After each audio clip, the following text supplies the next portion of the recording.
Tottenham are about to make their first concrete offer for an England midfielder. Meanwhile, they're keeping tabs on another Asian star from Germany. Also, a brilliant Manchester City goalscorer is looking for a new club and Premier League teams are circling. I'll tell you more about all of this and plenty more beyond on today's Premier League transfer news. Guys, thank you so much for watching and for all of your comments. I love chatting with you guys in the comments. Keep them coming. Give this video a like. Press subscribe if you haven't before. And press the bell button too if you want to see when daily Premier League transfer news is coming into your inbox. Also, if you want to become a member, only £1 a month. All the details in the description box below really helps support me make this daily content for you. But let's get into it, starting as ever with my team, Tottenham Hotspur.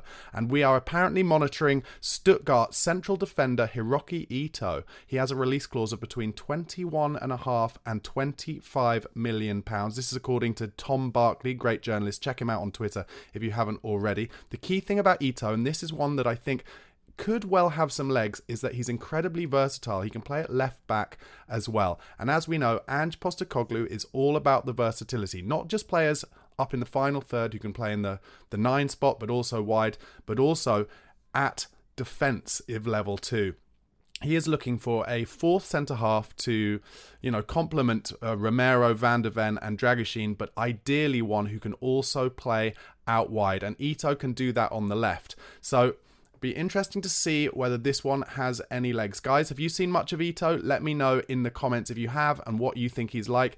Obviously, I don't want to sound cynical here, but we've had a lot of success with Son Heung-min at Spurs and how big our Asian presence has become as a result. And I think that is something that Daniel Levy will appreciate going forward as well. As Sonny, I don't want to say he's coming to the end of his career, but he's in his 30s now.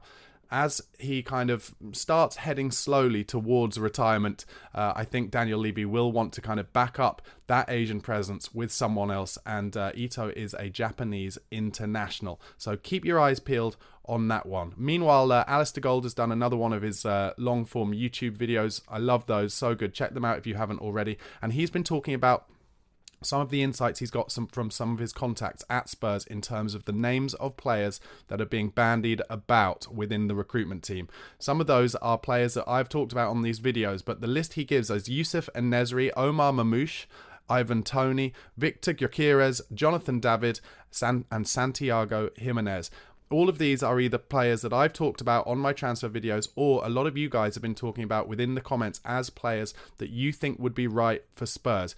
Clearly, as talking about Ito with the defensive options, people we want to get in to add squad depth in terms of defence, a lot of those players who Alistair Gold has mentioned there are players who can play in the 9 or out wide, as well as a couple of midfielders. So it's kind of clear that we're looking to really strengthen down the spine of the team. And look, I'm very confident that whoever Ange Postecoglou gets to have a phone call with, he will persuade them to come to the club. And I think so far he's really proven that his kind of the players that he thinks has the right attributes for his style, he gets in. So I'm very confident that the players that we get in this summer will be right for the club. Alistair Gold also talked a little bit about Crystal Palace, and he spoke about how he thinks, from everything he's heard from within Crystal Palace, that they will only be willing to sell one of the following 3 players. Eberechi Eze, who, as I've talked about a lot, is apparently top of Tottenham's list this summer, and also I think would be absolutely perfect to come into the club.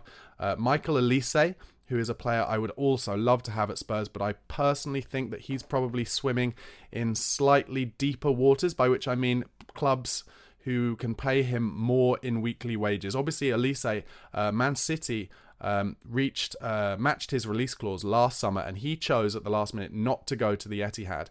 This summer, all the talk is that Man United and Chelsea are in a battle to get Olise through the door. I think that, unfortunately, will rule Tottenham out because we won't be willing to pay the kind of maybe £150,000 to £200,000 a week that he'll be looking for from them. And then the third player that Ali Gold's talking about is Mark Gay, the centre-half who will be in England's European Championship squad. He's played a number of times for England now and is the captain of Crystal Palace. Ali Gold saying that from what he's heard within Crystal Palace, they will only be willing to sell one of those 3 players this summer. However, of course, it is important to remember that 2 of those players, if all the reports are to be believed, believe Elise and Eze both have release clauses, so it won't really be up to Crystal Palace. If clubs reach those release clauses, then those players will be allowed to talk to other clubs and potentially leave. Now, in terms of Eze, I don't know if you know this, but I've heard a lot of talk that Daniel Levy basically kind of refuses to reach release clauses. He doesn't like it. He wants to negotiate to the last minute. We know this about him. I think it's a pro and a con. I think it's a pro when it comes to selling players, or certainly was in the Poch era, where we got a lot of money for players that maybe we shouldn't have done. Kevin Wimmer, I think we got £15 million for from Stoke, for instance. But in terms of buying players, I totally agree with some of you guys who get very angry about it. It can be a con, and I think with Eberechi Eze, he will have clubs sniffing around him. If he has a good European Championships, if he goes with England and has a great Euros, then that number and list of clubs wanting to buy him from both home and abroad will go up. And if Tottenham, who, from everything I hear, have been talking to Eze and his family and his representatives for 6 months now, if they really want him, if they really need him, show it. Put the money down. But I think what's happening is Daniel Levy is trying to get money in first through sales. I'll talk more about that later in the episode, before he's willing to match the outlay required to get Eze in. So let's see what happens on that one. Obviously, I think we'd all prefer it if we just made that statement signing before the Euros. Fabrizio Romano has also talked more about what he thinks from his sources Tottenham are looking to do in the rest of the transfer window. He's given a quote. He says, Tottenham want to add one more player, by which he means within the forward line. Timo Werner obviously will stay on loan, but they'll look at some options. Let's see what they will do in terms of a winger or maybe a striker, which of course scans with what I was saying that Ali Gold had heard in terms of the kind of players we're looking for. Romano goes on, he says there's still an internal discussion with Ange Postecoglou on that, with several players being considered, but for sure Tottenham want to add at least one more player in an offensive position after Timo Werner. So all that is scanning. Everything that we're hearing is what is kind of making sense. The recruitment team and Ange are all on the same page. They want to get another forward in and another defensive player in. Obviously, it was released last night, I'm sure you've heard by now, by David Ornstein in an exclusive, that James Maddison will not go to the Euros this summer. Gutting for James Maddison. He's already taken the England flag off his Instagram handle, so it very, very much looks like he's kind of fuming about it. I can understand why he's fuming, because players have come in at the last minute, the likes of Eze, the likes of Adam Wharton from Crystal Palace, and are still with the squad, whereas Maddison has been told he won't be going and therefore has left the squad already, which is a bit odd considering there is one more warm-up game tomorrow night against Iceland, but clearly he wasn't willing to kind of stay on. And on a selfish level, I have to say, I've said it a little bit before, but I'm pleased. I think James Maddison needs a proper break, a proper summer. Really let that injury, that ankle injury that kept him out for a few months, let it properly heal and then come back fully motivated for Spurs at the beginning of next season. That's what's most important to me. I think if he'd gone to the Euros, he would have just sat on the bench realistically. I don't think he'd have got probably any game time whatsoever, but he'd have been training every single day. And I think for Spurs, in terms of trying to get back to that form that both Maddison and the club had in the first 10 games of last season, his best chance is by going away, regrouping, recalibrating, and coming back full of it and wanting to prove Gareth Southgate wrong at the beginning of next season. Let me know in the comments what you think. Is it a good thing that James Maddison isn't going to the Euros, or are you gutted about it? Meanwhile, Sammy Mockbell, really good journalist on Twitter, follow him if you haven't already. He's saying that Tottenham are now about to make their first offer for Conor Gallagher. He says that Spurs sense an opportunity to secure a good value deal for Gallagher before the profit and sustainability rules deadline of June the 30th, but Chelsea want a minimum of £50 million. Mockbell goes on, there are no guarantees, however, that they will continue to pursue a deal beyond the PSR deadline. Now that sounds like fighting talk from Daniel Levy. What he's trying to do there is say to Chelsea, we are willing to pay a big sum of money for a player that you've only got for one more year on his contract, but if it goes past June the 30th, we will move on to other options. Mockbell goes on to say that there's a sense that all parties hope that the Conor Gallagher situation will be sorted before the Euros start, which is next week. So looks like we could be getting to the end game with Conor Gallagher. I would say that the reason that Tottenham are probably about to make their first concrete offer is because Aston Villa have been in talks with him. And Unai Emery is really looking at some great players for Villa, and obviously they're in the Champions League. And if Conor Gallagher is willing to move out of London, then Aston Villa could be a good option for him. If any of you are wondering why the captain of Chelsea most of this season, because Reece James has been injured, is potentially thinking about a move away or a move even to one of Chelsea's biggest rivals, Tottenham, when he's an academy product, it's as simple as this in my mind. If you look at what happened with Mason Mount last year, Chelsea would not give him the level of contract that they have given other players who have come into the club from other clubs, from abroad. When you're an academy player, you're on kind of peanuts, and your contract extensions, when you get them, they move up in pay incrementally. Whereas if you're a player who Chelsea have headhunted and got in from an opposition team, the signing on fee is huge and your wages are automatically much bigger. So Conor Gallagher is looking at the money that Chelsea are offering him in terms of a new contract and probably going, well, why aren't I getting as much money as the likes of, Moise Caicedo, or, I don't know, any of those players that they brought in, those numerous amounts of players, Nicholas Jackson or any of them. And I think he's got a point.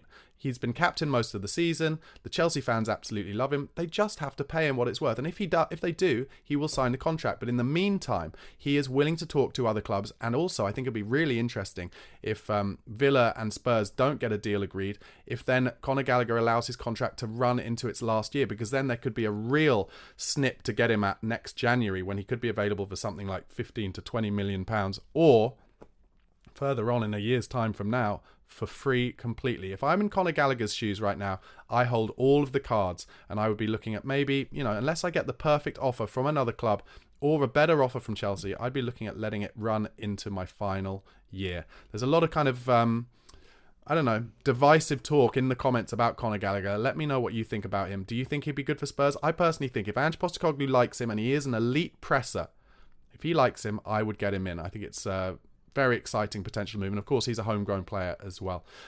Related to that, some reports coming out yesterday from some journalists about how Tottenham and Chelsea, and Clearlake and Todd Bowley particularly, are now far more willing to deal with Tottenham than, of course, the Roman Abramovich leadership were.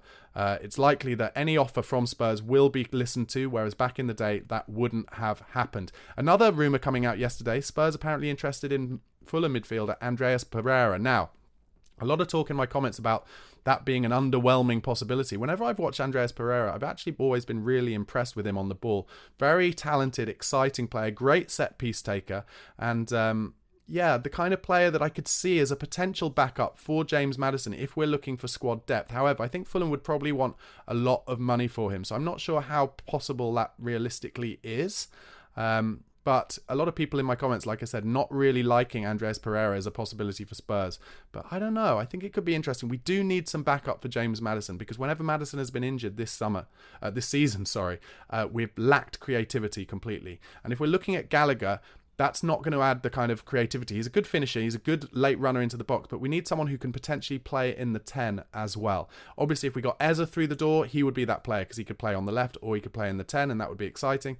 But he also plays really well as an 8. So I wouldn't mind a kind of more direct player who can play in the pocket as a backup for James Maddison. I've got one other option in mind that I'll talk about later in this episode as well.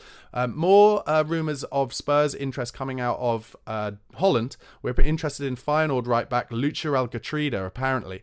He's been at Feyenoord for the last few seasons. He won the cup there this season and won the league under Arne Slot last season. I think because of Slot's success and subsequent move to Liverpool, a lot of those players who played for him at Feyenoord will be being talked about as potential signings, and Gatrida is another defender who, although he can play right back, he can fill in across the back four as well. So keep an eye on that. Spurs sniffing around the Eredivisie, not for the first time. Italian media reporting that Tottenham, this could be the best move I've heard yet, have dropped their asking price for Emerson Royal to 20 million euros. AC Milan, as we know, sniffing around Emerson Royal. Apparently Emerson very keen to go to AC Milan and follow in the footsteps of one of his heroes, right back from Brazil, Cafu, who was an absolutely legendary player in the 90s and the early noughties. Listen, if I'm Tottenham Hotspur and I get a bid from AC Milan of anywhere around 15 million euros to 20 million euros, snap their hands off, say thank you Emerson Royal, you've been a cult figure, I've appreciated your work, but you do not fit in Ange's style. Take the money and put it into a replacement or buying some other players. I'm sure you've been keeping abreast of the issue of Manchester City suing the Premier League and all that coming to a head starting next Monday. Some reports yesterday came out of which clubs have given evidence in support of the Premier League over the spending rules that Manchester City want to abolish. Those clubs are Arsenal, Manchester United, Fulham, Wolves, Brighton and Tottenham Hotspur. And I, for one, am glad that Tottenham have given evidence in support of the Premier League. Listen, Daniel Levy's entire strategy for this club has been based on financial fair play and profit and sustainability rules starting to kick in, and Spurs being a sustainable club able to generate their own revenue and therefore spend that revenue on players. If Man City get this through and PSR and FFP are deemed to be unlawful, then it's going to become the Wild West. Man City and Newcastle will start to be able to just buy whoever they want, and let's face it, City have basically been able to do that already by cheating. And more nation states will come in to own other clubs to try and do their sports washing in a very obvious way. Now, some of you may say in the comments, and feel free to, that you would like a nation state to come in. You'd like an oil state to come in and manage Spurs and do sports washing as long as we can buy the best players. But for me, it feels grotty and I don't want that to happen. Let me know what you think, but I think it's very important that the Premier League win this fight, and I'm pleased that Spurs are backing them up.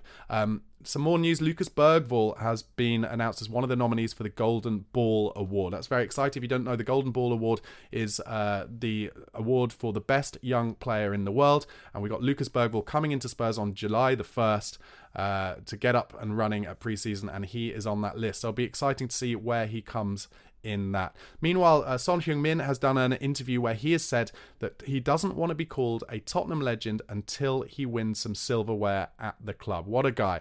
He said the following: "I wouldn't call myself a legend because I want to win something here, and that's why I'm so committed. I think we have a bright future with this manager and this squad, so we have to keep improving so we can achieve more together." I mean, as if Son Heung-min couldn't go up in my estimation anymore. He's now said the thing that, I mean, what an absolute glory of a player he is. Sign him up, give him a 10-year contract, give him an ambassadorial role afterwards, get him doing his coaching courses, get him as a future manager. What a legend, and there is nothing I would want more than to see Sonny lifting a trophy for Spurs as captain, ideally the Premier League or the Europa League next season.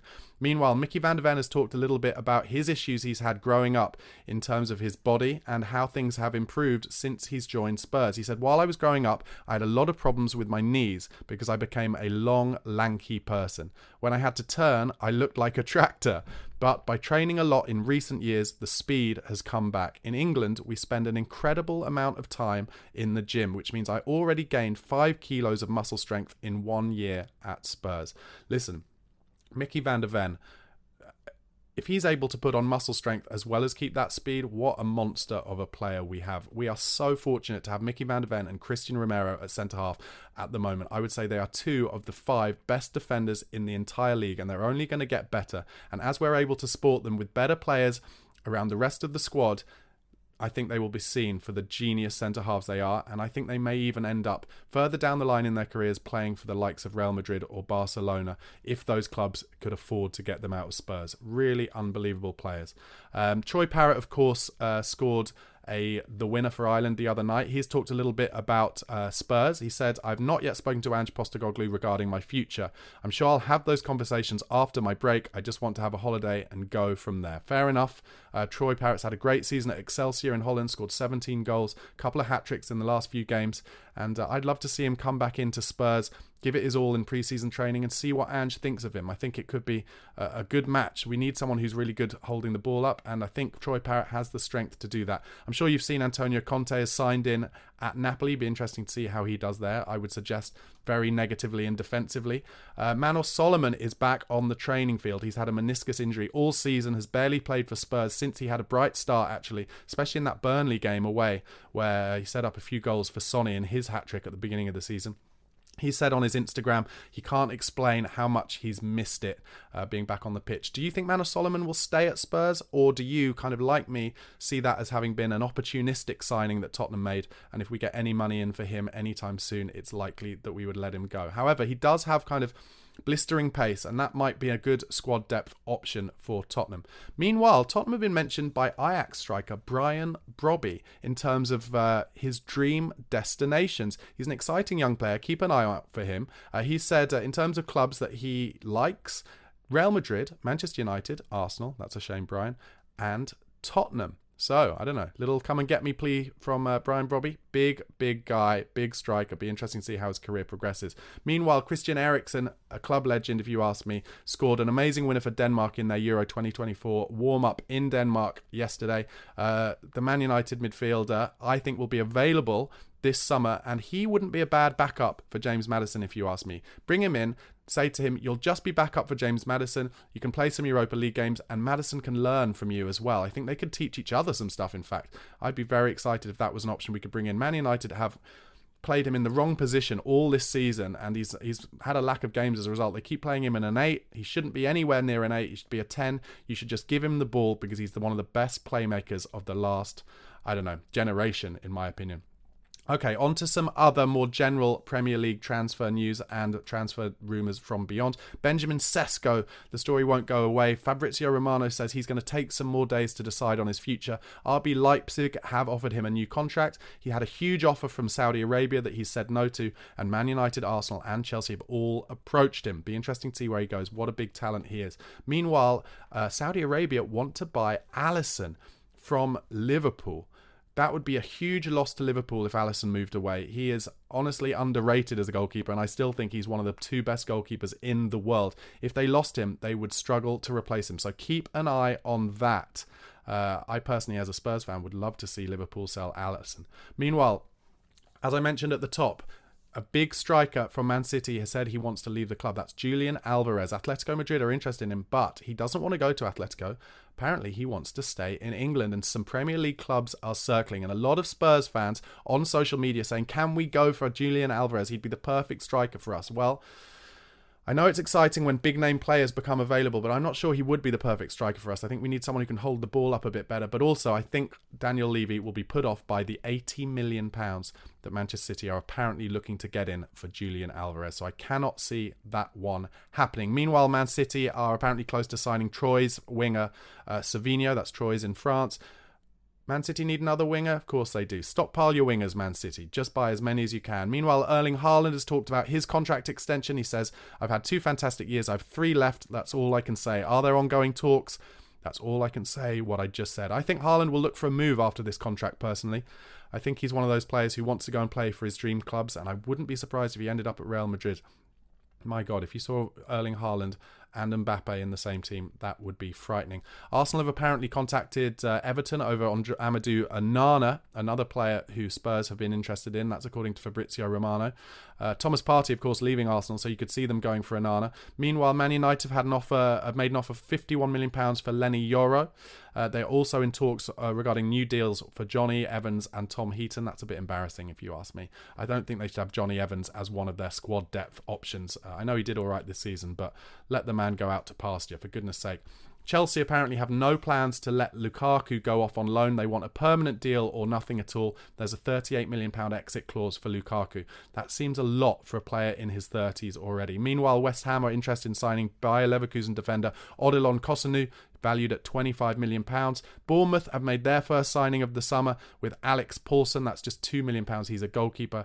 And Saul Niguez from Atletico Madrid is leaving on a free transfer. Be interesting to see if any Premier League clubs come in for Saul. He's a creative player, very talented. Let's see what happens there. And finally, a little bit relevant to Spurs, Paulo Fonseca, the manager of Lille, has left the club. He interested Spurs a couple of years ago, if you remember, very attacking manager, and he is all set to become the new manager of AC Milan. That'll be interesting to see how that goes. Serie A, of course, notoriously a very defensive league, but Paulo Fonseca, like Big Ange Postecoglou, just likes to attack. Guys, thank you so much for watching and listening. Please do give the video a like, press subscribe if you haven't already. If you want to support me, you can become a member, just £1 a month. All details in the description box. And if you want to listen to this while you're running or in the car as an audio podcast, go over to Spotify or Apple Podcasts, type in the Spurred On podcast, and you can find me every single day there. Thank you so much and have a good one. Cheers.